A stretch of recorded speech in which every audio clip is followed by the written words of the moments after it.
नमस्ते बच्चों, कैसे हैं आप लोग। स्वागत है आपका यूनिक एजुकेशन वर्ल्ड में। मैं कुणाल साडेलिया, आपका बायोलॉजी टीचर। बच्चों, आज हम लोग पढ़ेंगे इंडोक्राइन ग्लैंड के बारे में। लेकिन इससे आगे से बढ़ने से पहले थोड़ा सा हम लोग समझ लेते हैं ये जो इंडोक्राइन सिस्टम है, ये सॉरी, आज हम लोग इंडोक्राइन सिस्टम के बारे में पढ़ने वाले हैं, जहाँ पे हम लोग अलग अलग इंडोक्राइन ग्लैंड के बारे में पढ़ेंगे। अलग अलग इंडोक्राइन ग्लैंड कौन कौन सा हार्मोन रिलीज करता है और उस हार्मोन का हमारे बॉडी के ऊपर क्या फिजियोलॉजिकल इफेक्ट है, इन सब के बारे में बात करेंगे। तो इंडोक्राइन सिस्टम क्या होता है? ये जो हमारे बॉडी के अंदर बहुत सारा ग्लैंड है, ये सारे ग्लैंड को कलेक्टिवली कहते हैं इंडोक्राइन सिस्टम। अब सवाल है कि ग्लैंड क्या होता है। एक बार जल्दी से इसको रिकैप कर लेते हैं। ग्लैंड का मतलब क्या है बच्चों? ग्लैंड का मतलब होता है tissue that secrete some chemical, यानी कि group of cell that secrete some chemical. हमारे बॉडी में बहुत सारा सेल का ग्रुप जिसको टिश्यू कहते हैं, और अगर कोई टिश्यू एक पर्टिकुलर केमिकल सिक्रीट करना शुरू कर दे, tissue that secrete some chemical, कोई भी केमिकल, पर्टिकुलर केमिकल सिक्रीट कर रहा हो, उस पर्टिकुलर टिश्यू को हम लोग कहते हैं ग्लैंड। अब बच्चों, ग्लैंड दो तरीके का होता है। एक होता है एक्सोक्राइन ग्लैंड और दूसरा होता है इंडोक्राइन ग्लैंड। एक्सोक्राइन ग्लैंड के पास अपना डक्ट होता है, मतलब ये जो ग्लैंड है, ये जो भी केमिकल सिक्रीट कर रहा है, उस केमिकल को टारगेट ऑर्गन तक खुद के डक्ट के थ्रू पहुंचाता है, तो इसके पास अपना डक्ट होता है। वहीं पे ये जो इंडोक्राइन ग्लैंड है, इसके पास अपना डक्ट नहीं होता है। ये जो भी ग्लैंड, ये जो भी हार्मोन, ये जो भी केमिकल सिक्रीट करता है, उस केमिकल को ये डायरेक्ट ब्लड स्ट्रीम में रिलीज कर देता है। And that is why endocrine gland is also called ductless gland. तो सबसे पहले तो ये कंफ्यूजन नहीं होना चाहिए कि ग्लैंड क्या होता है। ग्लैंड का मतलब क्या? Group of cell that secrete some chemical. Group of cell यानी कि टिश्यू, तो हम लोग सिंपली डिफाइन करते हैं ग्लैंड को tissue that secrete some chemical. हमारे बॉडी में बहुत सारा सेल जगह जगह इकट्ठा हो गया है, टिश्यू बना लिया है, बहुत सारा सेल जो है इकट्ठा होकर के एक पर्टिकुलर केमिकल सिक्रीट करने लगता है, और इन्हीं को हम लोग कहते हैं ग्लैंड। अब ग्लैंड कितने तरह का होता है? दो तरह का, एक्सोक्राइन ग्लैंड और इंडोक्राइन ग्लैंड। एक्सोक्राइन ग्लैंड जो अपना सिक्रीशन डायरेक्ट अपने डक्ट के थ्रू रिलीज करता है। देखिए, ये जो भी ग्लैंड है, ये जो भी केमिकल प्रोड्यूस कर रहा है, वो केमिकल खुद के लिए तो प्रोड्यूस नहीं कर रहा होगा। वो केमिकल किसके लिए प्रोड्यूस कर रहा होगा? कोई ना कोई टारगेट ऑर्गन है, उसके लिए प्रोड्यूस कर रहा होगा। अब कुछ ग्लैंड क्या करता है कि ये जो केमिकल वो प्रोड्यूस कर रहा है, उस केमिकल को टारगेट ऑर्गन तक डक्ट के थ्रू पहुंचाता है, मतलब खुद का पाइप है। ऐसे ग्लैंड को कहते हैं एक्सोक्राइन ग्लैंड। और एक्सोक्राइन ग्लैंड के सिक्रीशन को कहते हैं एंजाइम, जिसका मोस्टली काम होता है डाइजेस्ट करना। और एंजाइम एक तरह से बायोकैटलिस्ट है। बायोकैटलिस्ट मतलब हमारे बॉडी के अंदर होने वाले मेटाबॉलिक रिएक्शंस में कैटलिस्ट का रोल प्ले करता है। तो एंजाइम को हम लोग सिंपली क्या कहते हैं? बायोकैटलिस्ट। कैटलिस्ट के बारे में ऑलरेडी आप लोग केमिस्ट्री में पढ़े होंगे कि कैटलिस्ट क्या होता है। कैटलिस्ट वो सब्सटेंस होता है जो रिएक्शन में पार्टिसिपेट नहीं करता है, लेकिन रिएक्शन के रेट को चेंज करता है, यानी कि बढ़ाता है और घटाता है। बिल्कुल उसी तरीके से हमारे बॉडी के अंदर भी बहुत सारा केमिकल रिएक्शन होता है, और इन केमिकल रिएक्शन के रेट को कंट्रोल करता है हमारे बॉडी के अंदर बायोकैटलिस्ट, जिसको कहते हैं enzyme. And enzyme are secreted by exocrine gland. तो एक्सोक्राइन ग्लैंड जो केमिकल प्रोड्यूस कर रहा है, उस केमिकल को कहते हैं एंजाइम, और एक्सोक्राइन ग्लैंड के पास उस एंजाइम को टारगेट सेल तक ट्रांसपोर्ट करने के लिए खुद का डक्ट होता है। वहीं पे इंडोक्राइन ग्लैंड जो केमिकल सिक्रीट करता है, उस केमिकल को कहते हैं हार्मोन्स, और वो कहां रिलीज करता है? ब्लड स्ट्रीम में। हार्मोन बच्चों क्या? हार्मोन इंटरसेलुलर मैसेंजर है। एक सेल से दूसरे सेल के बीच में मैसेज भेजना है, सेल को कम्युनिकेट करना है एक सेल को दूसरे सेल से, तो हार्मोन्स के थ्रू कम्युनिकेट करता है। हार्मोन्स क्या है? Intercellular messenger. सिंपली ध्यान रखना है, मतलब दो सेल के बीच में मैसेज ट्रांसमिट करता है। कौन? हार्मोन्स। तो हार्मोन्स को हम लोग केमिकल मैसेंजर भी कहते हैं। तो आई होप आपको ग्लैंड क्लियर हो गया होगा। ग्लैंड क्या है? तो ग्लैंड क्या है? Tissue that secrete some chemical. दो तरह का ग्लैंड होता है, एक्सोक्राइन ग्लैंड, इंडोक्राइन ग्लैंड। वो ग्लैंड जो अपने डक्ट के थ्रू केमिकल को टारगेट ऑर्गन तक पहुंचाता है, that is called exocrine gland. और एक्सोक्राइन ग्लैंड के सिक्रीशन को कहते हैं एंजाइम, यानी कि बायोकैटलिस्ट। वहीं पे वो ग्लैंड जो अपना सिक्रीशन डायरेक्ट ब्लड में पोर कर देता है, वैसे ग्लैंड को कहते हैं इंडोक्राइन ग्लैंड, और इंडोक्राइन ग्लैंड के सिक्रीशन को कहते हैं hormones, that means intercellular messenger. Clear है बच्चों? हमारे बॉडी के अंदर बहुत सारा इंडोक्राइन ग्लैंड है। आज हम लोग इसी इंडोक्राइन ग्लैंड के बारे में पढ़ेंगे। और इंडोक्राइन ग्लैंड रिलीज क्या करता है? हार्मोन्स। तो उन हार्मोन्स के बारे में पढ़ेंगे और उस हार्मोन्स का हमारे बॉडी के ऊपर क्या इफेक्ट होता है, इन सारे डिटेल में इन सारे टॉपिक को हम लोग कवर करेंगे। ये देखिए हमारे बॉडी के अंदर बहुत सारा ग्लैंड होता है। हाइपोथैलेमस, ये हाइपोथैलेमस हमारे ब्रेन का भी पार्ट है। उसके नीचे pituitary gland, pineal gland, thyroid gland, parathyroid, thymus, adrenal gland, kidney, pancreas, female के अंदर ओवरी और मेल के अंदर टेस्टिस। क्लियर है? अच्छा, जैसे ओवरी टेस्टिस हो गया, तो ये सब प्राइमरी सेक्स ऑर्गन भी है, गैमीट फॉर्मेशन में भी इन्वॉल्व है और साथ में हार्मोन्स भी बनाता है। अच्छा, ये जो कुछ ग्लैंड है इसको कहते हैं ऑर्गेनाइज्ड ग्लैंड। इसके अलावा हमारे बॉडी के बाकी ऑर्गन्स भी, जैसे हो गया हार्ट, ये भी हार्मोन सिक्रेट करता है। तो हार्ट के अंदर ऐसा, हार्ट का मेन काम है ब्लड को पंप करना, तो हार्ट के अंदर जगह जगह कुछ सेल है जो कुछ पर्टिकुलर हार्मोन सिक्रेट करता है, इसीलिए इसको हम लोग नॉन ऑर्गेनाइज्ड ग्लैंड भी कहते हैं। और ये जो हम लोग पढ़ रहे हैं ये ऑर्गेनाइज्ड ग्लैंड है।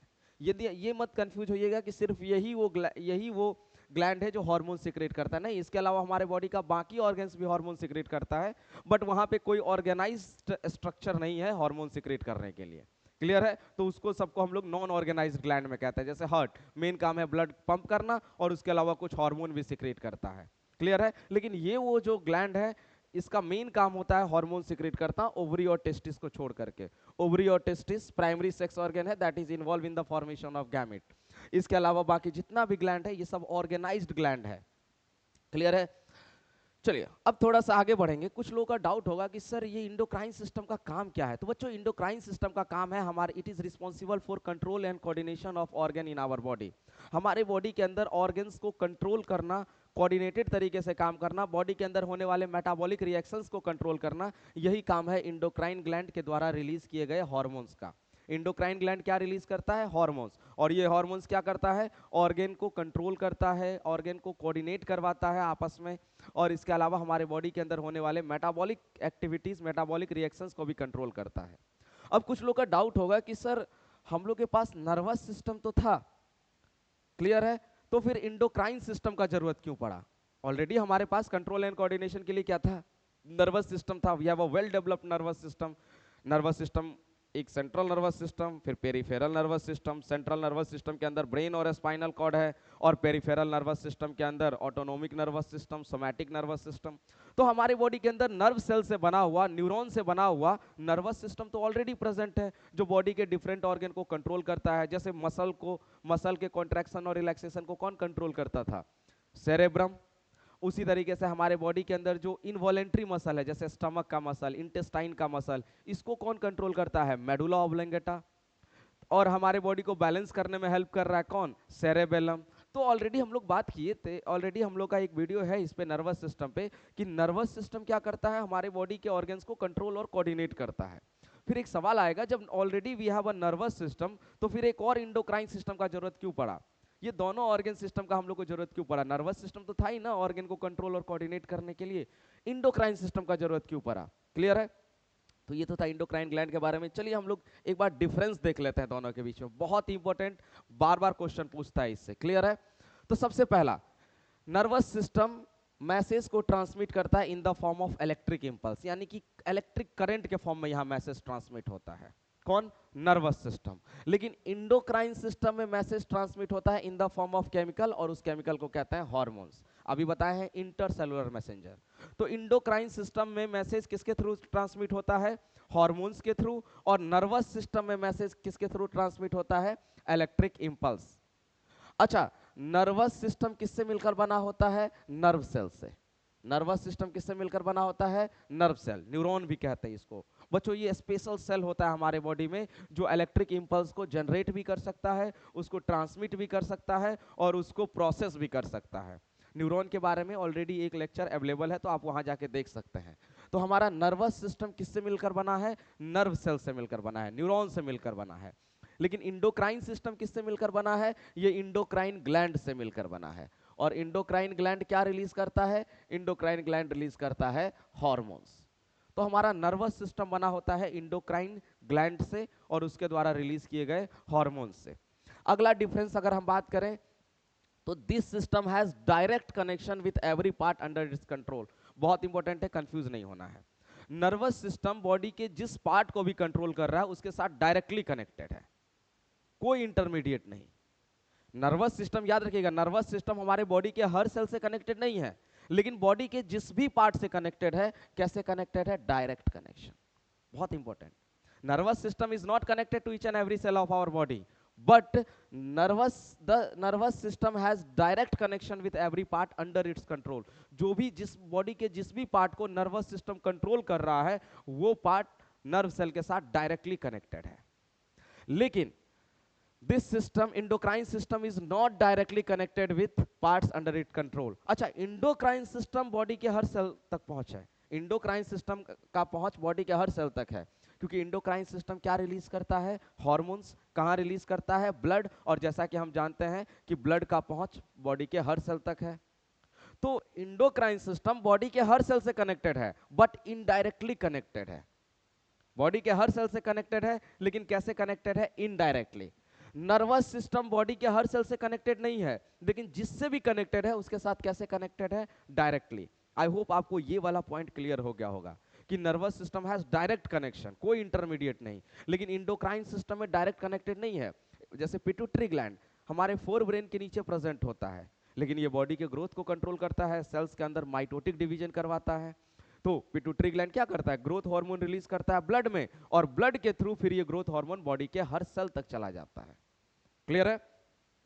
अगला अगर हम बात करें, transmission of information is rapid. यहां जो मैसेज ट्रांसमिट होता है, क्योंकि इलेक्ट्रिक इंपल्स के फॉर्म में ट्रांसमिट होता है, तो ये बहुत रैपिड है। कितना रैपिड? अगर एक एवरेज बताएं तो 130 मीटर पर सेकेंड, बिल्कुल इतना फास्ट मैसेज ट्रांसमिट होता है। तो नर्वस सिस्टम में transformation of information is very rapid, बहुत तेजी से मैसेज ट्रांसमिट होता है। लेकिन वहीं पे इंडोक्राइन सिस्टम में ट्रांसमिशन इज कंपैरेटिवली स्लोअर। क्यों स्लोअर है? पहले ग्लैंड जो है वो हार्मोन सिक्रीट करेगा ब्लड में, और फिर ब्लड के थ्रू ये बॉडी के हर सेल तक पहुंचेगा, तो थोड़ा सा स्लो होगा। बट यहाँ पे मैसेज कौन से फॉर्म में ट्रांसमिट होता है? इलेक्ट्रिक इंपल्स, और जिसके साथ भी कनेक्टेड है, डायरेक्ट कनेक्टेड है, तो इलेक्ट्रिक करंट डायरेक्ट आया। 130 मीटर पर सेकेंड, ये एक अप्रोक्सीमेटली स्पीड है। तो यहाँ पे इंफॉर्मेशन का जो ट्रांसमिशन है वो बहुत तेजी से होता है नर्वस सिस्टम के थ्रू। लेकिन इंडोक्राइन सिस्टम के थ्रू कैसा है? Slower, comparatively slower. क्योंकि क्या होगा? इंडोक्राइन सिस्टम पहले वो हार्मोन बनाएगा, फिर उसको ब्लड में रिलीज करेगा, फिर ब्लड सर्कुलेट होते हुए जब टारगेट सेल तक पहुंचेगा या टारगेट ऑर्गन तक पहुंचेगा, तो वहां पे रिस्पॉन्स दिखेगा। तो ये कंपैरेटिवली स्लोअर है। अगला बात करें, response is very quick. Response क्या होता है? बहुत तेज। मान के चलिए हम यहाँ पे हाथ रखे हुए हैं, कोई चीज अचानक से हिट किया, तुरंत पता चला कि हिट किया है, और रिस्पॉन्स भी एकदम फास्ट था, हाथ तुरंत पीछे खींच लिए। क्यों? नर्वस सिस्टम के वजह से। तो नर्वस सिस्टम में रिस्पॉन्स क्या होता है? बहुत तेज, रिस्पॉन्स इज वेरी क्विक। लेकिन इंडोक्राइन सिस्टम में रिस्पॉन्स क्या होता है? Comparatively slow. आप खुद ही सोचिए, आपका pituitary gland growth hormone release किया, अब ये ग्रोथ हार्मोन ब्लड के थ्रू बॉडी के सेल्स में आएगा, फिर सेल माइटोटिक डिवीजन करेगा, तो धीरे धीरे हाइट बढ़ता है। ऐसा तो नहीं है कि अचानक से सो के उठे एक दिन और देखे कि अरे हाइट तो बहुत ज्यादा बढ़ गया है। तो ऐसा तो नहीं होता है, हाइट बहुत धीरे धीरे बढ़ता है। क्यों? क्योंकि हाइट का बढ़ना ये कौन कंट्रोल करता है? पिट्यूटरी ग्लैंड, यानी कि हमारा इंडोक्राइन सिस्टम के अंदर एक ग्लैंड है जो कंट्रोल करता है। तो यहाँ पे रिस्पॉन्स कैसा है? Comparatively slow. क्लियर है? लेकिन इंडोक्राइन सिस्टम में रिस्पॉन्स कैसा है? Comparatively quick. अब मान के चलिए अचानक से कोई खतरा आ गया, इमरजेंसी आ गया, तो आपका हार्ट बीट बढ़ जाता है, आपका ब्रीदिंग रेट बढ़ जाता है। अच्छा, ये होने में थोड़ा टाइम लगता है, 1 सेकंड का ही, लेकिन थोड़ा टाइम लगता है। तो रिस्पॉन्स कैसा है? Comparatively slow. तो आपके बॉडी को इमरजेंसी सिचुएशन के लिए जो प्रिपेयर करता है वो इंडोक्राइन सिस्टम है, एड्रिनल ग्लैंड है जो एड्रिनलिन रिलीज करता है। तो थोड़ा टाइम लगता है। मान के चलिए आप पढ़ रहे हैं और बगल में अचानक से सांप आ गया, तो कुछ सेकंड तो लगेगा ना हार्ट बीट बढ़ने में, ब्रीदिंग रेट बढ़ने में। क्लियर है? लेकिन मान के चलिए आप पढ़ रहे हैं अचानक से और कोई आपके हाथ में पिन चुभो दिया, तो जैसे ही पिन चुभेगा आप तुरंत हाथ पीछे खींचिएगा, एकदम मिली सेकंड के अंदर रिस्पॉन्स हो जाएगा। पिन चुभा, हाथ तुरंत पीछे खींचे। तो ये किसके वजह से? नर्वस सिस्टम के वजह से। तो नर्वस सिस्टम में रिस्पॉन्स क्या है? बहुत क्विक, एकदम फास्ट। लेकिन इंडोक्राइन सिस्टम में रिस्पॉन्स कैसा है? Comparatively slow. बगल में अचानक से सांप आ गया तो कुछ टाइम तो लगेगा ना हार्ट बीट बढ़ने में, ब्रीदिंग रेट बढ़ने में। क्लियर है? मतलब आपका बॉडी खुद को इमरजेंसी सिचुएशन के लिए प्रिपेयर किया। कंपैरेटिवली स्लो है ये। कौन? Endocrine system. अगला अगर हम बात करें, response is limited to only दो cell which are innervated by neuron. अभी बताए हैं कि नर्वस सिस्टम बॉडी के हर सेल से कनेक्टेड नहीं होता है, हाँ, लेकिन जिससे भी कनेक्टेड होता है डायरेक्ट कनेक्टेड होता है। क्लियर है? तो रिस्पॉन्स उसी सेल में दिखेगा जो डायरेक्ट इनरवेटेड बाय न्यूरॉन, जो डायरेक्ट नर्व सेल के कनेक्शन में है। लेकिन यहां पे क्या होगा, response is produced by all the cell of target tissue. जिस टारगेट टिश्यू के लिए ये इंडोक्राइन, अब ऐसा तो नहीं है कि कोई इंडोक्राइन ग्लैंड हार्मोन रिलीज किया और ये ब्लड के थ्रू हर सेल तक पहुंच गया, तो हर सेल रिस्पॉन्स शो नहीं करेगा। उस हार्मोन के लिए जिस भी सेल के पास वो पर्टिकुलर रिसेप्टर होगा वही सेल रिस्पॉन्स शो करेगा, बाकी सेल रिस्पॉन्स शो नहीं करेगा। हाँ, तो response is produced by all the cell of target tissue. क्यों? क्योंकि ब्लड के थ्रू, क्योंकि ये तो इंडोक्राइन ग्लैंड अपना हार्मोन कहाँ रिलीज करता है? ब्लड में, और ब्लड का पहुंच हर सेल तक है। तो जो भी टारगेट टिश्यू है, उस टारगेट टिश्यू के अंदर जितना भी सेल है वो सारा सेल रिस्पॉन्स शो करेगा। लेकिन यहां क्या होगा, रिस्पॉन्स सिर्फ वही सेल शो करेगा जो नर्व सेल के साथ डायरेक्ट कनेक्टेड है। जो भी सेल नर्व सेल के साथ डायरेक्ट कनेक्टेड नहीं है वो रिस्पॉन्स शो नहीं करेगा। अगला डिफरेंस बताएं तो response is for short duration. यहाँ पे रिस्पॉन्स बहुत शॉर्ट ड्यूरेशन के लिए होता है, बहुत कम टाइम के लिए होता है। जैसे मान के चलिए आप हाथ यहाँ रखे थे और कोई पिन चुभो दिया, तो एक तो तुरंत फास्ट रिस्पॉन्स हुआ, और रिस्पॉन्स एकदम कितने देर के लिए था? Short duration. आप हाथ पीछे खींचे, रिस्पॉन्स हुआ, खत्म।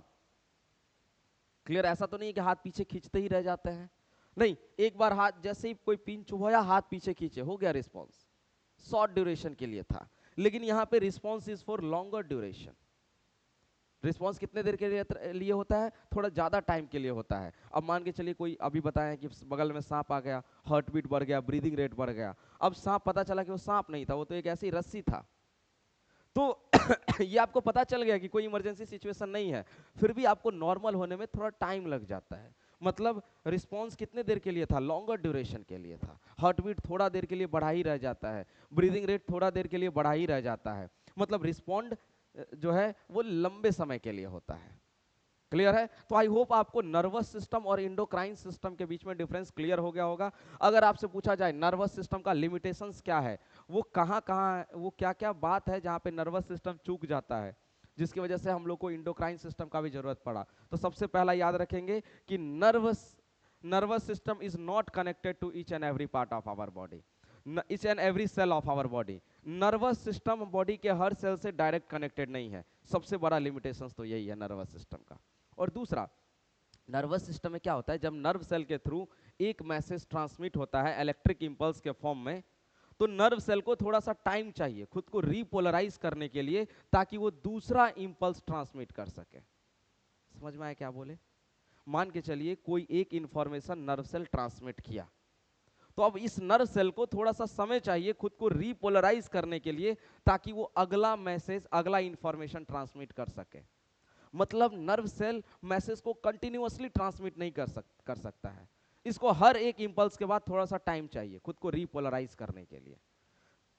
ऐसा इंडोक्राइन सिस्टम में नहीं है। इंडोक्राइन सिस्टम हार्मोन ब्लड में रिलीज करते रहेगा और ब्लड के थ्रू वो सेल तक पहुंचते रहेगा, तो यहां कोई बीच में टाइम नहीं चाहिए खुद को वापस से सही करने के लिए। लेकिन यहां समय चाहिए, उसको कहते हैं टाइम फॉर रीपोलराइजेशन। खुद को वापस से रीपोलराइज करने के लिए टाइम चाहिए ताकि अगला इलेक्ट्रिक इंपल्स ट्रांसमिट कर सके। तो ये दो लिमिटेशंस हो गया किसका? नर्वस सिस्टम का। पहला, nervous system is not connected to each and every cell of our body. और दूसरा क्या है कि nerve cell takes some time to repolarise itself for transmission of another impulse. दूसरा इंपल्स ट्रांसमिट करने से पहले उसको कुछ समय चाहिए रीपोलराइज करने के लिए। That means nervous system, nerve cell cannot transmit information continuously, whereas endocrine system can transmit the information continuously. It will release hormone into the blood and the blood will transport this hormone to target or cell continuously, बिना कोई interruption के। Clear है? तो I hope आपको ये difference clear हो गया होगा। चलिए बच्चों, अब पढ़ेंगे अलग अलग ग्लैंड के बारे में, लेकिन उससे पहले कुछ लोगों का डाउट होगा कि सर ये आखिर हार्मोन कैसे मैसेज ट्रांसमिट करता है? ये तो ब्लड में रिलीज होता है और ब्लड तो हर सेल तक पहुंचता है, तब तो हर सेल को रिस्पॉन्स तो करना चाहिए। बच्चों ऐसा नहीं होता है। ये जो हमारा इंडोक्राइन सिस्टम है, इसके अंदर जो ग्लैंड है, ये ग्लैंड अलग अलग तरह का हार्मोन बनाता है, और अलग अलग हार्मोन के लिए अलग अलग रिसेप्टर प्रेजेंट होता है सेल पर। जैसे मान के चलिए ये रिसेप्टर है, क्लियर है? तो इस हार्मोन के लिए ये रिसेप्टर है, तो जिस भी सेल के पास ये वाला रिसेप्टर होगा, उसी सेल से हार्मोन जाके अटैच होगा, उसी सेल मेम्ब्रेन से हार्मोन जाके अटैच होगा, और वही सेल जो है वो रिस्पॉन्स शो करेगा। क्लियर है? तो हर हार्मोन के लिए एक पर्टिकुलर रिसेप्टर होता है। For every hormone there is a particular receptor, and that particular receptor is present on particular cells of tissue. ये जो पर्टिकुलर रिसेप्टर है, या अब ऐसा नहीं है कि ये रिसेप्टर हर सेल पे होगा, ये रिसेप्टर कुछ पर्टिकुलर सेल पे ही होगा, कुछ पर्टिकुलर टिश्यू पे ही होगा, और जिस भी टिश्यू पे ये रिसेप्टर होगा, वो सारा टिश्यू इस हार्मोन की वजह से जो फिजियोलॉजी रिस्पांस होना है, वो रिस्पांस शो करेगा। अब कैसे काम करता है, देखिए, हार्मोन ब्लड में रिलीज हुआ, ब्लड के थ्रू ये हर सेल तक पहुंच गया, लेकिन ब्लड के थ्रू पहुंचा तो हर सेल तक, लेकिन ये हार्मोन सिर्फ किसके साथ कंबाइन करेगा? रिसेप्टर के साथ। और रिसेप्टर तो हर सेल पर प्रेजेंट है नहीं, रिसेप्टर सिर्फ कुछ पर्टिकुलर सेल पर प्रेजेंट है, जिसको कहते हैं टारगेट टिश्यू। तो once hormone enters into the blood, it can reach almost every cell, but affect only certain cell which contain their receptor called target cell. Hormone सिर्फ उस सेल को effect करेगा जिसके पास इसका रिसेप्टर है, जिसको हम लोग टारगेट सेल भी कहते हैं। अब क्या होगा, हार्मोन इस रिसेप्टर के साथ बाइंड करेगा, जुड़ेगा, इसके वजह से एक रिस्पॉन्स 1 यानी कि एक सेकेंड मैसेंजर जनरेट होगा। क्लियर है? एक सेकेंडरी मैसेंजर जनरेट होगा, और ये सेकेंडरी मैसेंजर के वजह से सेल के अंदर एक बायोकेमिकल रिस्पांस होगा, कुछ पर्टिकुलर केमिकल रिएक्शन होगा, और इसके वजह से होगा फिजियोलॉजिकल रिस्पांस। क्लियर है? सिंपली समझते हैं हम लोग इसको। अब मान के चलिए एक हार्मोन है एफएसएच, फॉलिकल स्टिमुलेटिंग हार्मोन, जिसका काम है ओवरी के अंदर एग को डेवलप करवाना, ओवरी के ग्रोथ के लिए रिस्पॉन्सिबल होता है ये। अब क्या होगा, एफएसएच फॉलिकल स्टिमुलेटिंग हार्मोन, ये कौन रिलीज करता है? ये एफएसएच रिलीज करता है पिट्यूटरी ग्लैंड। अब पिट्यूटरी ग्लैंड जो है वो फॉलिकल स्टिमुलेटिंग हार्मोन रिलीज कर दिया, ये जो है ये है फॉलिकल स्टिमुलेटिंग हार्मोन। क्लियर है? पिट्यूटरी ग्लैंड रिलीज कर दिया।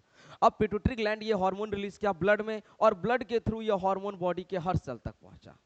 लेकिन ओवरी का जो सेल है, ओवेरियन सेल, ओवरी के सेल के अंदर इस एफएसएच का क्या प्रेजेंट है? रिसेप्टर। तो ये फॉलिकल स्टिमुलेटिंग हार्मोन ब्लड में रिलीज हुआ, बॉडी के हर सेल तक पहुंचा, लेकिन आके सिर्फ जुड़ेगा किससे? ओवरी के सेल से। क्यों? क्योंकि सिर्फ ओवरी के सेल पे ही इसका पर्टिकुलर रिसेप्टर प्रेजेंट है। अब ओवरी के सेल से ये आकर के जुड़ा, जिसकी वजह से ओवरी के सेल के अंदर एक रिस्पॉन्स हुआ, और इस रिस्पॉन्स के वजह से एक सेकेंड मैसेंजर जनरेट हुआ, सेकेंडरी मैसेंजर साइक्लिक।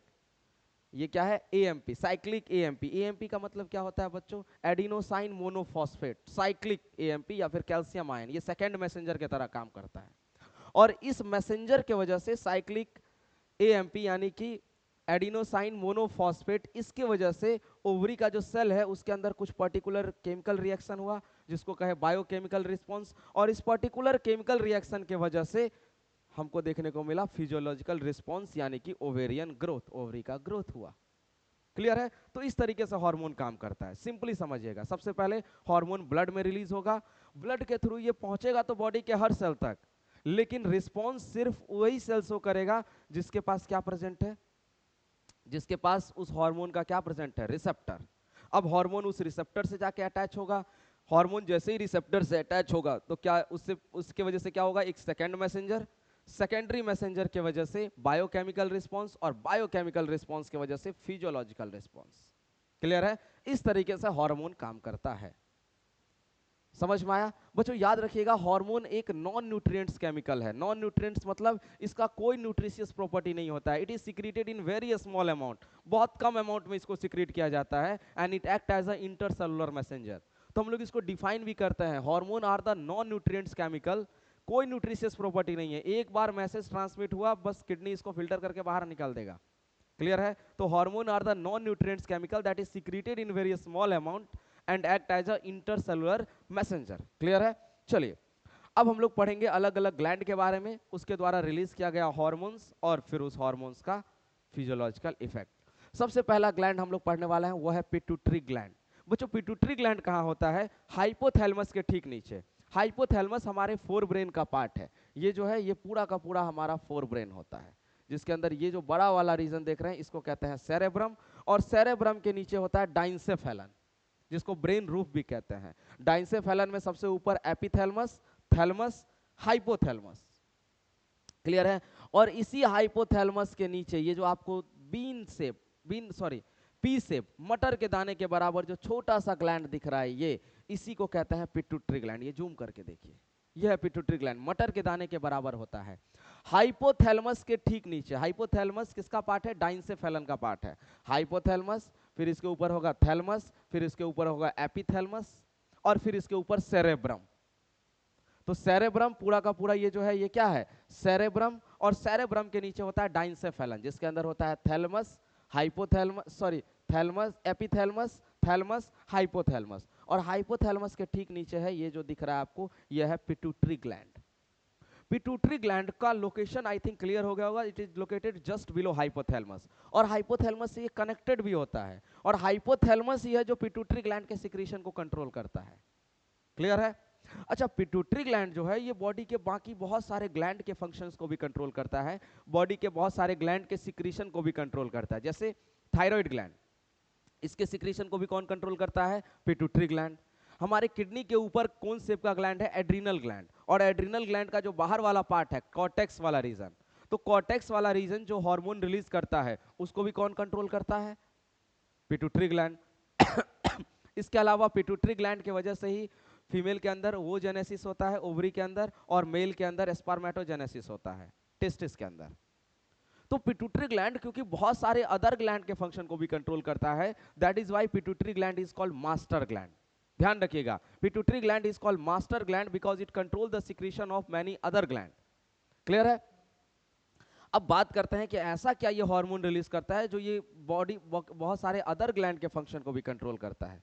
चलिए एक एक करके बात करते हैं। सबसे पहला जो हार्मोन हम लोग पढ़ने वाले हैं that is secreted by pituitary gland is growth hormone. इसको हम लोग सोमैटोट्रोपिक हार्मोन भी कहते हैं। ग्रोथ हार्मोन की वजह से क्या होगा? हमारे बॉडी का जो सेल्स है, इस सेल्स के अंदर माइटोटिक डिवीजन होगा, और जब सेल का माइटोटिक डिवीजन होगा तो नंबर ऑफ सेल बढ़ेगा। नंबर ऑफ सेल बढ़ने की वजह से बोन के अंदर नंबर ऑफ सेल बढ़ेगा, तो बोन का elongation, stimulate the growth of muscles and cartilage, muscles और कार्टिलेज का ग्रोथ होगा, और इन सब की वजह से ओवरऑल बॉडी का ग्रोथ होगा। तो ग्रोथ हार्मोन कौन रिलीज करता है? Pituitary gland. और ग्रोथ हार्मोन की वजह से हमारे सेल्स के अंदर कैसा डिवीजन?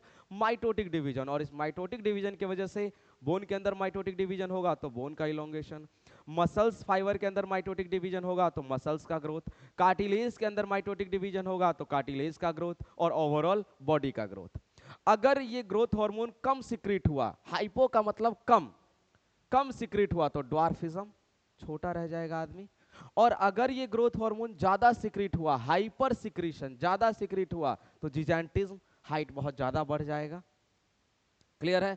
तो ग्रोथ हार्मोन का हाइपो सिक्रीशन ड्वार्फिज्म, हाइट छोटा रह जाएगा, और ग्रोथ हार्मोन ज्यादा रिलीज हुआ, जिजेंटिज्म, हाइट जरूरत से ज्यादा बढ़ जाएगा। अगला hormone thyroid stimulating hormone TSH. Pituitary gland एक हार्मोन रिलीज करता है टीएसएच, और टीएसएच क्या करता है? TSH control the secretion of thyroid gland. ये थायराइड ग्लैंड के सिक्रीशन को कंट्रोल करता है, और थायराइड ग्लैंड के बारे में अभी जस्ट हम लोग आगे बात करेंगे। थायराइड ग्लैंड रिलीज करता है थायरोक्सिन। तो थायराइड ग्लैंड कब थायरोक्सिन रिलीज करेगा, कब थायरोक्सिन रिलीज नहीं करेगा, ये कौन बताएगा? TSH, thyroid stimulating hormone. और ये टीएसएच कौन रिलीज करता है? Pituitary gland. अगला जो हार्मोन हम लोग पढ़ने वाले हैं वो है फॉलिकल स्टिमुलेटिंग हार्मोन, एफएसएच। ये फॉलिकल स्टिमुलेटिंग हार्मोन मेल के अंदर क्या करवाता है? Spermatogenesis, formation of sperm in testis. तो मेल के अंदर स्पर्मेटोजेनेसिस मतलब स्पर्म बनवाएगा टेस्टिस में, और फीमेल के अंदर वो जेनेसिस यानी कि formation of egg in ovary.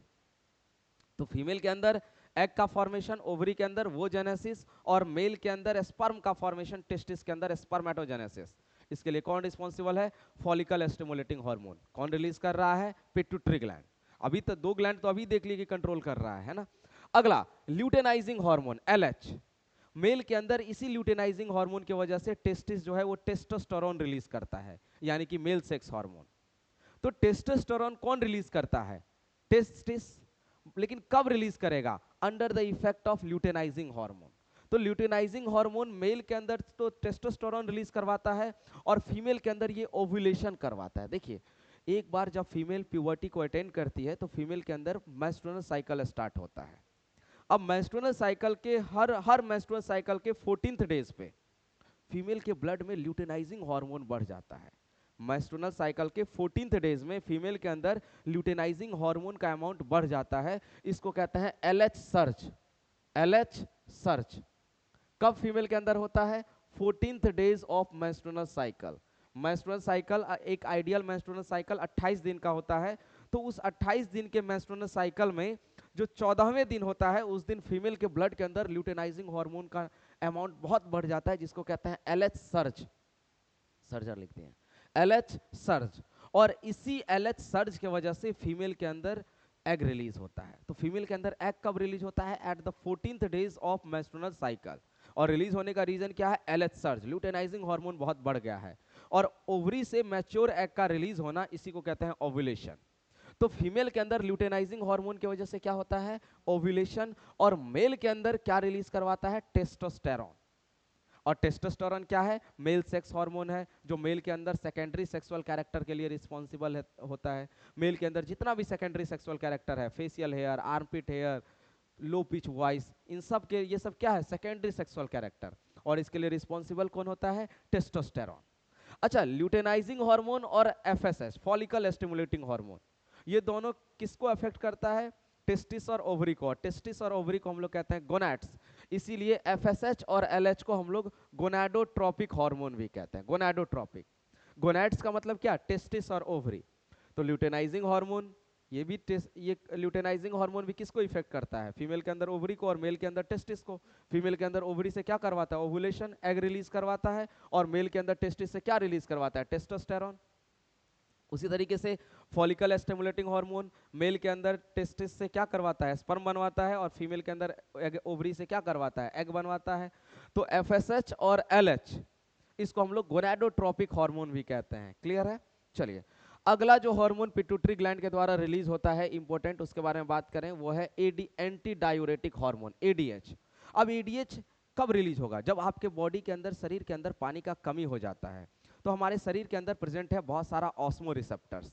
अब ये ऑस्मो रिसेप्टर जैसे ही डिटेक्ट करता है कि शरीर के अंदर पानी का कमी हो गया है, तो ये मैसेज सेंड करता है ब्रेन को कि भाई पानी का हो गया है कमी। अब आप देखे होंगे कि हाइपोथैलेमस के ठीक नीचे है पिट्यूटरी ग्लैंड। तो ब्रेन डायरेक्ट किया हाइपोथैलेमस को कि भाई पानी का कमी हो गया है। हाइपोथैलेमस ये बात बताता है पिट्यूटरी ग्लैंड को कि शरीर में पानी का कमी हो गया है। तो पिट्यूटरी ग्लैंड रिलीज करता है एडीएच, एंटी डायूरेटिक हार्मोन। और जैसे ये एडीएच ब्लड में रिलीज करेगा पिट्यूटरी ग्लैंड, और ब्लड के थ्रू जैसे ये किडनी के पास पहुंचेगा, तो किडनी का जो ट्यूबुलर पार्ट है, खास करके डिस्टल कॉन्वोल्यूटेड ट्यूब और कलेक्टिंग डक्ट, डीसीटी और कलेक्टिंग डक्ट, ये किडनी के अंदर जो नेफ्रॉन है उसका ट्यूबुलर पार्ट है, ये समझ जाएगा कि भाई पानी का हो गया है कमी। तो अब ये क्या करेगा? वाटर का रीएब्जॉर्प्शन बढ़ा देगा। और वाटर का रीएब्जॉर्प्शन जैसे ही बढ़ जाता है तो यूरिन का अमाउंट घट जाता है, यूरिन कंसंट्रेटेड हो जाता है। क्लियर है? तो एडीएच किसको इफेक्ट करता है? हमारे किडनी का जो स्ट्रक्चरल यूनिट है नेफ्रॉन, नेफ्रॉन के ट्यूबुलर पार्ट को, खास करके डीसीटी और collecting duct, distal convoluted tube और कलेक्टिंग डक्ट, इसको इफेक्ट करता है। और किस तरीके से इफेक्ट करता है? तो it promote the reabsorption of water, ये वाटर के रीएब्जॉर्प्शन को क्या करेगा? प्रमोट करेगा। क्लियर है? तो it act on kidney and stimulate the reabsorption of water and electrolyte in DCT and collecting duct. DCT और कलेक्टिंग डक्ट नेफ्रॉन का पार्ट है और नेफ्रॉन किडनी का स्ट्रक्चरल यूनिट है, फंक्शनल यूनिट है, दोनों। क्लियर है? अगला हार्मोन जो है वो है ऑक्सीटोसिन। ऑक्सीटोसिन को बच्चों हम लोग पार्चुरेशन हार्मोन या बर्थ हार्मोन भी कहते हैं। क्यों बर्थ हार्मोन कहते हैं? एक बार जब बच्चा मदर होम के अंदर पूरी तरीके से डेवलप हो जाता है, तो 9 महीने के बाद, 9 महीना टाइम लगता है बच्चे को डेवलप होने में, फीटस को डेवलप होने में। एक बार जब फीटस पूरी तरीके से डेवलप हो जाता है, तो ये जो फीटस है ये एक रिफ्लेक्स जनरेट करता है, जिसको कहते हैं फीटल इजैकुलेशन रिफ्लेक्स। ये छोटा सा बच्चा फीटल इजैकुलेशन रिफ्लेक्स जनरेट करेगा, मतलब अब हम पूरी तरीके से डेवलप हो चुके हैं, अब हमको बाहर लाओ। अच्छा, ये बच्चा जैसे ही फीटल इजैकुलेशन रिफ्लेक्स जनरेट करेगा, तो मदर का जो पिट्यूटरी ग्लैंड है वो ऑक्सीटोसिन रिलीज करेगा ब्लड में। अब ये ऑक्सीटोसिन के वजह से यूट्रस का जो मसल है, यूट्रस का मसल कॉन्ट्रैक्ट करता है। और यूट्रस का मसल जैसे ही कॉन्ट्रैक्ट करेगा तो बच्चा और ज्यादा रिफ्लेक्स जनरेट करेगा, और ज्यादा फीटल इजैकुलेशन रिफ्लेक्स। इसकी वजह से मदर का पिट्यूटरी अब और ऑक्सीटोसिन रिलीज करेगा। अब ये साइकिल, ये चेन धीरे धीरे बढ़ते रहता है, और ऑक्सीटोसिन रिलीज करेगा तो यूट्रस का मसल और कॉन्ट्रैक्ट करेगा, और फाइनली बच्चा जो है वो बाहर आ जाता है, फीटल इजैकुलेशन। क्लियर है? इसीलिए इसको बर्थ हार्मोन भी कहते हैं, पार्चुरेशन हार्मोन भी कहते हैं। पार्चुरेशन मतलब क्या? फीटल इजैकुलेशन डेवलप, एक फीटस जब पूरी तरीके से डेवलप कर जाता है तो इसका बाहर आना, इसी को कहते हैं पार्चुरेशन, जिसको हम लोग आम बोलचाल के भाषा में डिलीवरी कह देते हैं। क्या डिलीवरी है? क्लियर है? तो इसको कहते हैं पार्चुरेशन, और इसके लिए रिस्पॉन्सिबल कौन है? यही ऑक्सीटोसिन, जो कौन रिलीज करता है? मदर का पिट्यूटरी। और इसी ऑक्सीटोसिन की वजह से यूट्रस का मसल कॉन्ट्रैक्ट करता है, और जो डेवलप्ड फीटस है वो बाहर आ जाता है। क्लियर है? अच्छा, यही ऑक्सीटोसिन मदर में तब रिलीज होता है ना जब माँ अपने बच्चे को गले से लगाती है, मदरहुड की वजह से। क्लियर है?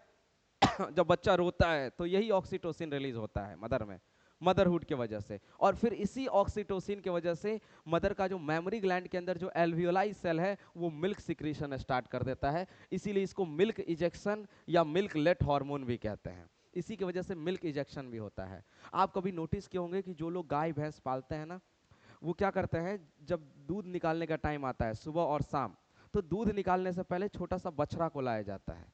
उस गाय का जो बच्चा है, बछड़ा पहले थोड़ा सा दूध पिएगा। अब कैसे क्या होता है, जैसे ही बछड़ा दूध पीता है तो माँ के अंदर जो मदरहुड है, मातृत्व, इस मदरहुड के वजह से मदर का जो पिट्यूटरी ग्लैंड है वो रिलीज करता है ऑक्सीटोसिन, और ऑक्सीटोसिन की वजह से क्या हो जाता है? मिल्क इजेक्शन, मिल्क ज़्यादा प्रोड्यूस होता है। फिर आदमी, हम लोग क्या करते हैं, उस बछड़े को हटा दिए और फिर दूध निकाल दिए। अब सही गलत तो आप डिसाइड कीजिए। बाकी बछड़े को लाया जाने के पीछे क्या रीज़न है कि मदर के पिट्यूटरी ग्लैंड से क्या रिलीज करवाना? ऑक्सीटोसिन, और जितना ऑक्सीटोसिन रिलीज होगा मिल्क इंजेक्शन उतना ज़्यादा। क्लियर है? आजकल ऑक्सीटोसिन का हार्मोन्स का इंजेक्शन भी आता है। क्लियर है? तो बहुत लोग डायरेक्ट इंजेक्ट कर देते हैं, अब ये भी पूरी तरीके से गलत है। खैर, तो ये कुछ हार्मोन हो गया जो कौन रिलीज कर रहा था? Pituitary gland. तो आप देख सकते होंगे कि इसीलिए पिट्यूटरी ग्लैंड को कहते हैं मास्टर ग्लैंड, थायराइड ग्लैंड के फंक्शन को कंट्रोल कर रहा है, ओवरी टेस्टिस के फंक्शन को रेगुलेट कर रहा है। क्लियर है? इसके अलावा एड्रिनल ग्लैंड के कॉर्टेक्स वाले रीजन के फंक्शन को भी कंट्रोल करता है, and that is why pituitary gland is called master gland. और भी बहुत सारा हार्मोन रिलीज करता है, बट हम लोग बस अपने सिलेबस के अकॉर्डिंग बात कर रहे हैं। अगला हाइपोथैलेमस। अभी बताएं, देखिए ये है पिट्यूटरी ग्लैंड, और पिट्यूटरी ग्लैंड के ठीक ऊपर ये जो आपको नीला कलर का दिख रहा है यही है hypothalamus. Hypothalamus is the part of fore brain. तो ये ब्रेन का पार्ट है तो इसके अंदर नर्व सेल तो होगा, लेकिन स्पेशल नर्व सेल होता है जो हार्मोन भी सिक्रीट करता है। इसको कहते हैं न्यूरो सिक्रीटरी सेल। है तो न्यूरॉन, इंपल्स भी जनरेट करेगा लेकिन साथ में हार्मोन भी सिक्रीट करेगा, न्यूरो सिक्रीटरी सेल। अब यह हाइपोथैलेमस क्या करता है? ये पिट्यूटरी ग्लैंड के फंक्शन को कंट्रोल करता है। कैसे कंट्रोल करता है? तो ये हाइपोथैलेमस दो तरह का हार्मोन रिलीज करेगा, रिलीजिंग हार्मोन या इनहिबिटिंग हार्मोन। जब ये हाइपोथैलेमस रिलीजिंग हार्मोन रिलीज करेगा तो पिट्यूटरी ग्लैंड का सिक्रीशन बढ़ जाएगा, और जब ये हाइपोथैलेमस इनहिबिटिंग हार्मोन रिलीज करेगा तो पिट्यूटरी ग्लैंड का सिक्रीशन घट जाएगा।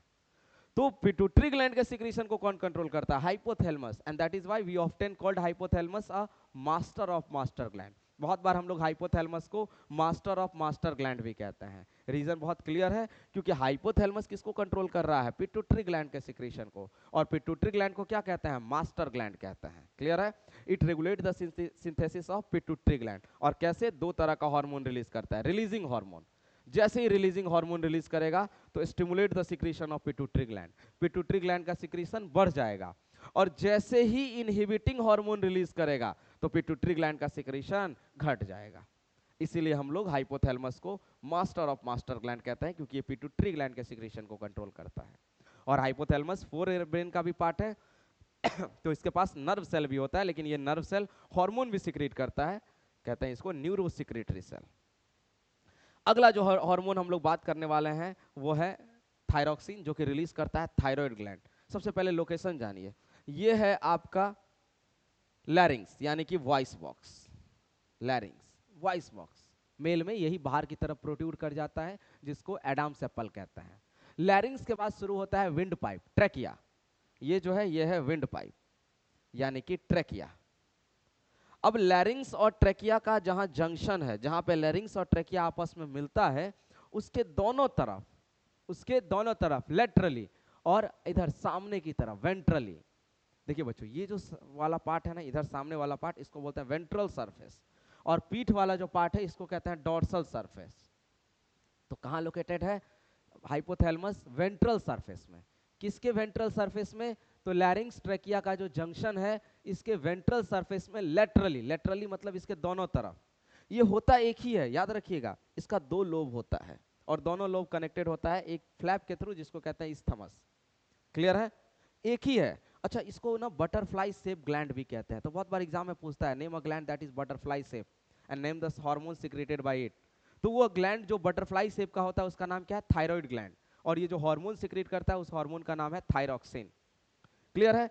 तो थायराइड ग्लैंड हमारे बॉडी का लार्जेस्ट इंडोक्राइन ग्लैंड है, सबसे बड़ा ग्लैंड। और एक और बात, थायराइड ग्लैंड इकलौता ऐसा, अच्छा लार्जेस्ट इंडोक्राइन ग्लैंड बोले हैं, लार्जेस्ट ग्लैंड लीवर है, लेकिन लार्जेस्ट इंडोक्राइन ग्लैंड कौन है? Thyroid gland. अच्छा, थायराइड ग्लैंड इकलौता ऐसा ग्लैंड है हमारे बॉडी में जो हार्मोन को इनएक्टिव फॉर्म में स्टोर भी करके रखता है। थायराइड ग्लैंड के अलावा और कोई भी ग्लैंड हमारे बॉडी में हार्मोन को स्टोर नहीं करता है। हार्मोन को क्यों ये स्टोर करेगा? कोई नॉन न्यूट्रिएंट्स केमिकल है, इंटरसेलुलर मैसेंजर है, जब जरूरत पड़े तब बनेगा, सिक्रीट हो जाएगा ब्लड में, कहानी खत्म। बट थायराइड ग्लैंड इकलौता ऐसा ग्लैंड है जो हार्मोन को इनएक्टिव फॉर्म में स्टोर करके रखता है and it is the largest endocrine gland. Number कितना है इसका? एक, सिर्फ एक होता है ये, लैरिंग्स ट्रैकिया जंक्शन के दोनों तरफ बॉडी के वेंट्रल सरफेस में। तो कैसे इसका लोकेशन डिफाइन करते हैं? It is situated at ventral, यानी बॉडी के वेंट्रल सरफेस में, ventrolateral side of joint of trachea and लैरिंग्स। Trachea और लैरिंग्स ज्वाइंट के दोनों साइड, लेटरल और सामने की तरफ वेंट्रल। सामने की तरफ मतलब वेंट्रल और दोनों साइड यानी कि लेटरल। तो वेंट्रोलेटरल, किसके वेंट्रोलेटरल? तो junction of लैरिंग्स and trachea. I hope आपको लोकेशन क्लियर हो गया होगा। और शेप हमेशा ध्यान रखना है बटरफ्लाई शेप का। बच्चों thyroid hormone, thyroid gland release करता है हार्मोन जिसको कहते हैं थायरॉक्सिन, बहुत इंपॉर्टेंट। अब ये थायरॉक्सिन क्या करेगा? इसके वजह से बॉडी में फिजिकल, सेक्सुअल और मेंटल ग्रोथ होता है थायराइड, थायरॉक्सिन की वजह से। इट रेगुलेट फिजिकल ग्रोथ, आपका बॉडी फिजिकली जो डेवलप कर रहा है, मेंटल ग्रोथ जो मेंटली आप धीरे धीरे स्ट्रांग हो रहे हैं, और सेक्सुअल ग्रोथ जो सेक्स ऑर्गन डेवलप कर रहा है, इसमें बहुत इंपॉर्टेंट रोल प्ले करता है कौन? Thyroid, thyroxine. अगला, it regulate BMR, basal metabolic rate. अब ये बीएमआर क्या है बढ़िया से समझिएगा। It is the minimum amount of energy that is required by our body for normal functioning. Normal function के लिए जो मिनिमम एनर्जी चाहिए हमारे बॉडी को, उसी को कहते हैं बीएमआर। एकदम सिंपल, ध्यान रखेंगे। अब इसको कैसे समझे, थोड़ा सा समझिए। मान के चलिए अभी हम पढ़ा रहे हैं और हमको पढ़ाने के लिए चाहिए 2000 जूल एनर्जी। क्लियर है? This is the normal minimum amount of energy that is required bye my body for normal functioning.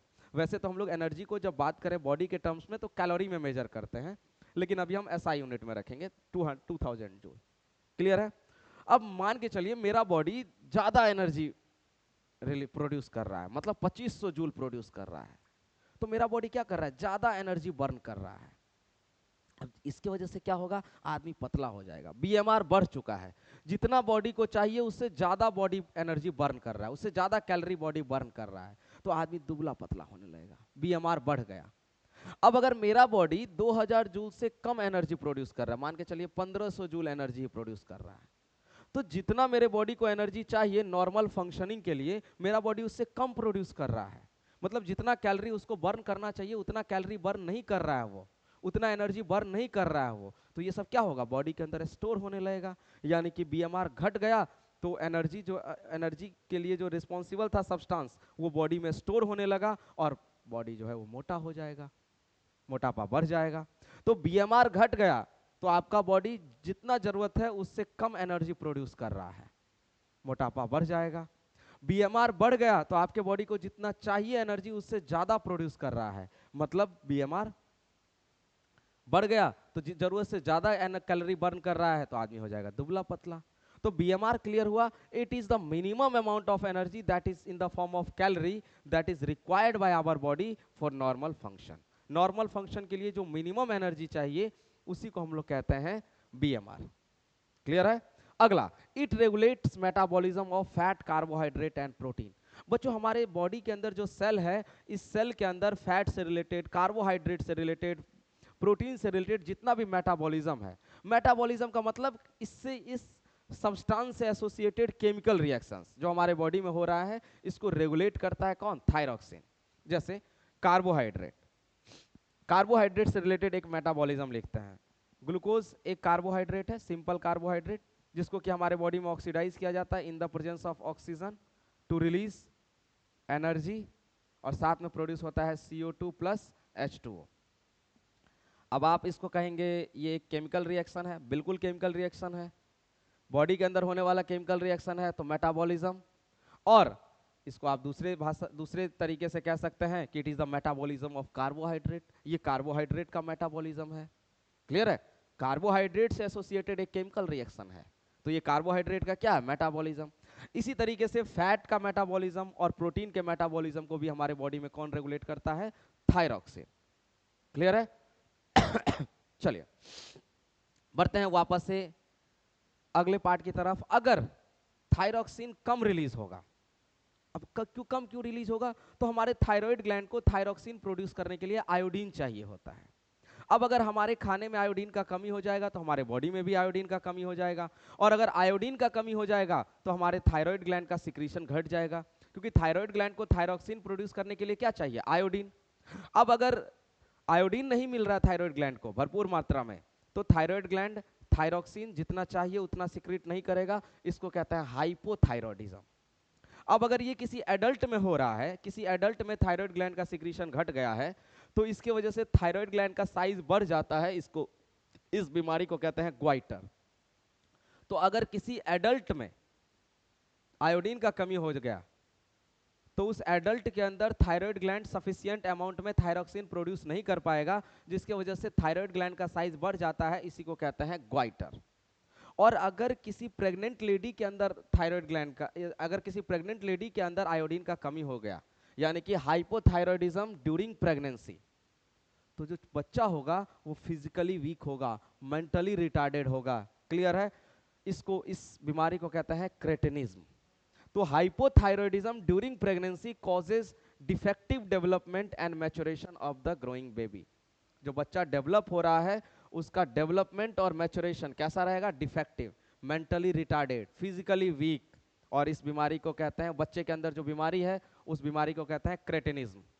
तो बच्चों हाइपोथायरॉयडिज्म की वजह से छोटे बच्चे के अंदर होता है क्रेटिनिज्म और बड़े लोगों के अंदर होता है ग्वाइटर। हाइपोथायरॉयडिज्म का मतलब क्या है? Secretion of thyroxine becomes less, thyroxine का सिक्रीशन घट गया है। और क्यों घट गया है? क्योंकि थायरॉक्सिन प्रोड्यूस करने के लिए थायराइड ग्लैंड को चाहिए होता है आयोडीन। तो अगर हमारे बॉडी में आयोडीन का कमी हो गया तो थायराइड ग्लैंड का सिक्रीशन घट जाएगा, जिसको हम लोग कहेंगे हाइपोथायरॉयडिज्म। अगर एक एडल्ट के अंदर हाइपोथायरॉयडिज्म हुआ है तो उसका थायराइड ग्लैंड का साइज बढ़ जाएगा, इसको कहते हैं ग्वाइटर। और अगर एक छोटे बच्चे के अंदर थायराइड ग्लैंड हाइपोथायरॉयडिज्म हो गया है तो उस बीमारी को कहेंगे cretinism, physically weak, mentally retarded, and the disease is called cretinism. अगला ग्लैंड एड्रीनल ग्लैंड। बच्चों किडनी के ऊपर ये जो कोन शेप का ग्लैंड आपको दिख रहा है इसको कहते हैं एड्रीनल ग्लैंड। एड्रीनल ग्लैंड के बाहर आपको ये जो दिख रहा है capsule, white fibrous connective tissue का बना होता है, कवर कर रहा है। इसके बाहर वाला पार्ट, ये वाला जो पार्ट है इसको कहते हैं कॉर्टेक्स, और जो अंदर वाला पार्ट है इसको कहते हैं मेडुला। एड्रीनल ग्लैंड के अंदर वाले पार्ट को क्या कहते हैं? मेडुला। अब ये जो मेडुला है, एड्रीनल ग्लैंड के अंदर वाला part, inner part of adrenal gland, ये मेडुला जो है वो सिक्रीट करता है एड्रीनलिन और नॉर एड्रीनलिन। और ये एड्रीनलिन और नॉर एड्रीनलिन हमारे बॉडी को इमरजेंसी सिचुएशन से डील करने के लिए, इमरजेंसी सिचुएशन से लड़ने में मदद करता है।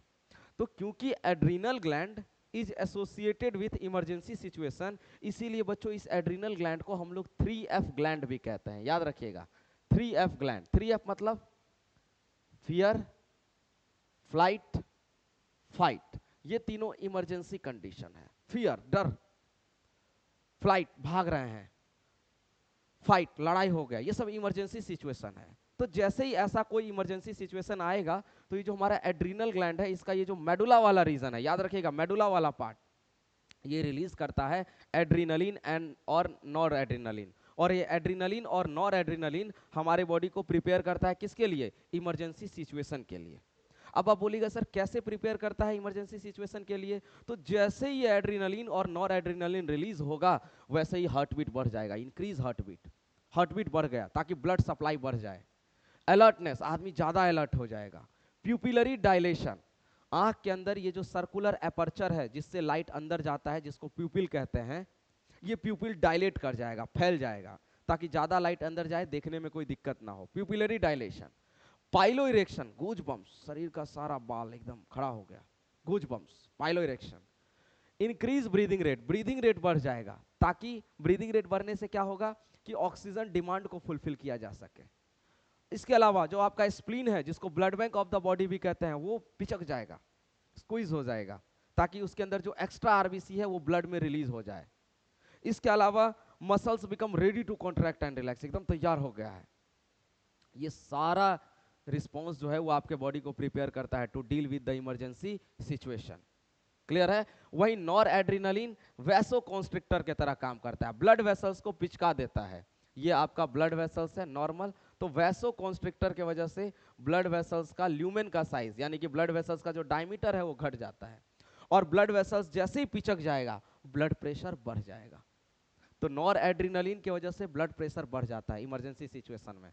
क्यों? क्योंकि ये ब्लड वेसल्स को क्या करवा देता है? पिचका देता है, कॉन्ट्रैक्ट करवा देता है ताकि ब्लड प्रेशर बढ़ जाए। तो both hormone are called emergency hormone. ये दोनों हार्मोन को हम लोग इमरजेंसी हार्मोन कहते हैं, इसलिए भी क्योंकि ये दोनों हार्मोन और क्या करता है, हमारे बॉडी के अंदर जो ग्लाइकोजन है, ग्लाइकोजन मतलब स्टोर्ड फॉर्म ऑफ ग्लूकोज, बताए थे हमारे बॉडी के अंदर जो एक्स्ट्रा ग्लूकोज है वो इंसुलिन की वजह से ग्लाइकोजन में कन्वर्ट हो जाता है और लीवर में स्टोर रहता है, मसल्स में स्टोर रहता है। तो एड्रीनलिन और नॉर एड्रीनलिन की वजह से ग्लाइकोजन टूटता है ग्लूकोज में, और इसकी वजह से ब्लड का शुगर लेवल भी बढ़ जाता है, ब्लड के अंदर ग्लूकोज का अमाउंट बढ़ जाता है ताकि सेल को प्रॉपर ग्लूकोज मिलते रहे, एनर्जी प्रोड्यूस करने में कोई दिक्कत ना हो। तो both hormone are called emergency hormone at it stimulate the breakdown of glycogen. Glycogen के ब्रेकडाउन को बच्चों ग्लाइकोजेनोलिसिस कहते हैं। क्लियर है? तो ग्लाइकोजन को टूटता है जिसकी वजह से increase in the concentration of glucose in the blood, blood में ग्लूकोज का कंसंट्रेशन बढ़ जाता है। और ये जरूरी क्यों है? ताकि सारे सेल को प्रॉपर अमाउंट में ग्लूकोज मिले, प्रॉपर अमाउंट में ऑक्सीजन मिले, और सारा सेल जो है वो एनर्जी प्रोड्यूस कर सके अपने मैक्सिमम एफिशिएंसी के साथ। क्यों? क्योंकि कंडीशन क्या आ गया है? इमरजेंसी, तो किसी भी तरीके से बचना है। तो ये सारा चीज बॉडी को प्रिपेयर किया to deal with the emergency situation. एक बार जैसे ही सब कुछ नॉर्मल हो जाएगा तो धीरे धीरे जितना भी ये पैरामीटर है वो सब अपने नॉर्मल स्टेज पे आ जाएगा। ब्लड प्रेशर फिर घट जाएगा, हार्ट बीट फिर अपने नॉर्मल रेट पे आ जाएगा, ब्रीदिंग रेट फिर अपने नॉर्मल रेट पे आ जाएगा, सब कुछ फिर नॉर्मल हो जाता है। क्लियर है? तो एड्रीनल ग्लैंड को 3F ग्लैंड भी कहते हैं, ध्यान रखना है, फियर फ्लाइट फाइट, क्योंकि ये रिलीज करता है adrenaline and nor adrenaline which helps us to deal with the emergency situation. अगला जो ग्लैंड हम लोग पढ़ने वाले हैं वो है पेनक्रियास। अच्छा, कुछ लोग कहेंगे सर पेनक्रियास तो हम लोग डाइजेस्टिव सिस्टम में भी पढ़े थे, पेनक्रियास तो पेनक्रियाटिक जूस रिलीज करता है जिसके अंदर अलग अलग एंजाइम होता है। बिल्कुल सही, तो पेनक्रियास एंजाइम भी रिलीज करता है और पेनक्रियास हार्मोन भी रिलीज करता है, और इसीलिए पेनक्रियास को हम लोग हेट्रोक्राइन ग्लैंड या मिक्स्ड ग्लैंड भी कहते हैं। Pancreas is called heterocrine gland और मिक्स्ड ग्लैंड। पिंक कलर का होता है ये, और हेट्रोक्राइन ग्लैंड कहने का रीजन ये है कि ये एक्सोक्राइन भी है, एंडोक्राइन भी है, मतलब ये एंजाइम भी प्रोड्यूस कर रहा है और हार्मोन भी प्रोड्यूस कर रहा है। याद रखिएगा इसका जो 99% पार्ट होता है वो एक्सोक्राइन है, मतलब इसका 99% पार्ट एंजाइम प्रोड्यूस करता है, पेनक्रियाटिक जूस बनाता है। सिर्फ 1% पार्ट जो है वो हार्मोन प्रोड्यूस करता है। तो पेनक्रियास का 99% पार्ट एक्सोक्राइन है और 1% पार्ट इंडोक्राइन है, और ये 1% पार्ट पेनक्रियास में स्कैटर्ड होता है जगह जगह, जिसको हम लोग कहते हैं आइसलेट्स ऑफ लैंगरहैंस, बीच में जगह जगह होगा, इसको कहते हैं आइसलेट्स ऑफ लैंगरहैंस। क्लियर है? तो पेनक्रियास का जो इंडोक्राइन पार्ट है which is responsible for hormone production, वो सिर्फ टोटल पेनक्रियास का कितना परसेंट है? 1%। और वही पेनक्रियास का जो एक्सोक्राइन पार्ट है जो एंजाइम प्रोडक्शन के लिए रिस्पॉन्सिबल होता है, वो टोटल पेनक्रियास का कितना परसेंट होता है? 99%। क्लियर है? तो बच्चों ये है पेनक्रियास। अच्छा, इसका जो 1% पार्ट है ये जगह जगह प्रेजेंट होता है, इसको कहते हैं आइसलेट्स ऑफ लैंगरहैंस। और इसके अंदर 3 तरह का सेल होता है। अल्फा सेल ये ग्लूकाजोन रिलीज करेगा, बीटा सेल इंसुलिन रिलीज करता है, और गामा सेल या डेल्टा सेल ये सोमैटोस्टैटिन रिलीज करता है, जो अल्फा और बीटा सेल के सिक्रीशन को रेगुलेट करता है। तो ये जो जगह जगह पेनक्रियास का 1% एंडोक्राइन पार्ट है, इसको आइसोलेट्स ऑफ लैंगरहैंस कहते हैं। और इस आइसोलेट्स ऑफ लैंगरहैंस के अंदर 3 तरह का सेल होगा। अल्फा सेल ग्लूकाजोन रिलीज करेगा, बीटा सेल इंसुलिन रिलीज करेगा, और गामा सेल या डेल्टा सेल सोमैटोस्टैटिन रिलीज करेगा। क्लियर है? और सोमैटोस्टैटिन अल्फा सेल और बीटा सेल के सिक्रीशन को कंट्रोल करता है। अब सवाल है इंसुलिन और ग्लूकाजोन क्या करता है? तो इंसुलिन बच्चों हमारे ब्लड शुगर लेवल को घटाता है, ब्लड के अंदर जो ग्लूकोज लेवल है उसको घटाएगा। कैसे घटाएगा? तो ध्यान से सुनिएगा। Brain cell, retina, genital epithelium और रेड ब्लड सेल्स, इसको छोड़ करके, ये कुछ सेल है जिसको छोड़ करके इंसुलिन क्या करेगा, जैसे ही ब्लड के अंदर शुगर लेवल बढ़ेगा, ब्लड के अंदर क्या बढ़ गया? Sugar level. तो ब्लड के अंदर जैसे ही शुगर लेवल बढ़ेगा तो हमारा पेनक्रियाज रिलीज करता है इंसुलिन, और इस इंसुलिन के वजह से, ये इंसुलिन हमारे बॉडी के सारे सेल को क्या कहता है? ब्रेन वगैरह, ब्रेन सेल, आरबीसी, रेटिना के सेल और जेनाइटल एपिथेलियम के सेल को छोड़ करके बाकी बॉडी का जितना भी सेल है उसको बोलता है जितना भी एक्स्ट्रा ग्लूकोज दिख रहा है सबको अंदर लो, सबका इंटेक करो। सेल बोलता है कि क्यों? बोलता है अरे इसको तुम ऑक्सीडाइज करना और इससे एनर्जी प्रोड्यूस करना। सेल बोला कि हाँ हो गया काफी है, आज के लिए इतना काफी है। बोला नहीं नहीं, जो एक्स्ट्रा है उसको भी रख। बोला आप क्या करेंगे इस एक्स्ट्रा का? बोला ये जो एक्स्ट्रा ग्लूकोज होगा उसको ग्लाइकोजन में कन्वर्ट कर लेना। एक्स्ट्रा ग्लूकोज को किस में कन्वर्ट कर लेना? ग्लाइकोजन में। तो इस तरीके से इंसुलिन क्या किया, ब्लड के अंदर जो ग्लूकोज था उसको कहां भेज दिया? सेल के अंदर।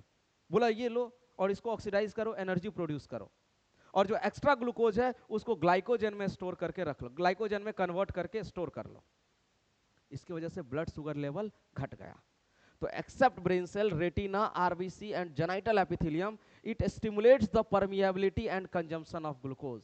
ये ग्लूकोज के परमिएबिलिटी और कंजम्पशन को बढ़ाता है। सेल को बोलता है कि ग्लूकोज अंदर लो, परमिएबिलिटी बढ़ा दिया, कंज्यूम ज्यादा करो, जो एक्स्ट्रा ग्लूकोज है उसको ग्लाइकोजन में कन्वर्ट करो, कंजम्पशन बढ़ा दिया, और इस तरीके से ब्लड शुगर लेवल घट गया। लेकिन इससे क्या होता है ना कि बहुत सारा ग्लूकोज ग्लाइकोजन में कन्वर्ट हो जाता है और आदमी धीरे धीरे मोटा हो जाता है, फैट का अमाउंट बढ़ जाता है। इसलिए इंसुलिन को फैटी हार्मोन भी कहते हैं। अगर ये ज्यादा रिलीज होगा तो आदमी मोटा होने लगता है। क्यों? क्योंकि ये एक्स्ट्रा ग्लूकोज को किस में कन्वर्ट कर देता है? ग्लाइकोजन में। तो इट प्रोमोट ग्लाइकोजेनेसिस, मतलब फॉर्मेशन ऑफ ग्लाइकोजन, ग्लाइकोजन बनने के प्रोसेस को मदद करता है। क्लियर है? ग्लाइकोजेनेसिस, ग्लाइकोजेनेसिस को प्रमोट करता है, ज्यादा ग्लाइकोजन बनवाता है, and it decrease blood sugar level. लेकिन यही इंसुलिन अगर कम हो जाए, यही इंसुलिन अगर कम हो जाए, ब्लड में इंसुलिन का लेवल घट गया, तो सेल जो है वो ब्लड से शुगर का इंटेक ही नहीं कर पाएगा। सेल ब्लड से शुगर इंटेक नहीं कर पाएगा अगर इंसुलिन घट गया तो इसकी वजह से ब्लड शुगर लेवल बढ़ जाता है, और ब्लड शुगर लेवल बढ़ेगा तो ब्लड हो जाएगा गाढ़ा। क्लियर है? हार्ट अटैक का चांस बढ़ जाएगा। तो इसी ब्लड शुगर लेवल बढ़ गया तो इसी से रिलेटेड डिजीज को कहते हैं डायबिटीज। क्लियर है? तो डायबिटीज, अगर इंसुलिन का सिक्रीशन कम हो गया तो कौन सा बीमारी होगा? डायबिटीज, ब्लड शुगर लेवल बढ़ गया।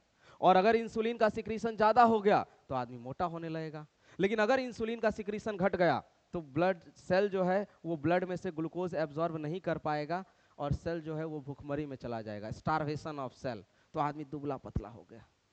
तो अगर इंसुलिन का सिक्रीशन घट गया है तो ब्लड में तो शुगर है लेकिन सेल उस शुगर का इंटेक नहीं कर पा रहा है, जिसकी वजह से सेल के अंदर क्या हो जाता है? स्टारवेशन, आदमी दुबला पतला हो जाता है। लेकिन अगर यही इंसुलिन बढ़ गया तो अब सेल को बोलेगा ज्यादा ग्लूकोज लो, तो सेल एक्स्ट्रा ग्लूकोज को ग्लाइकोजन में कन्वर्ट करेगा, आदमी मोटा हो जाएगा।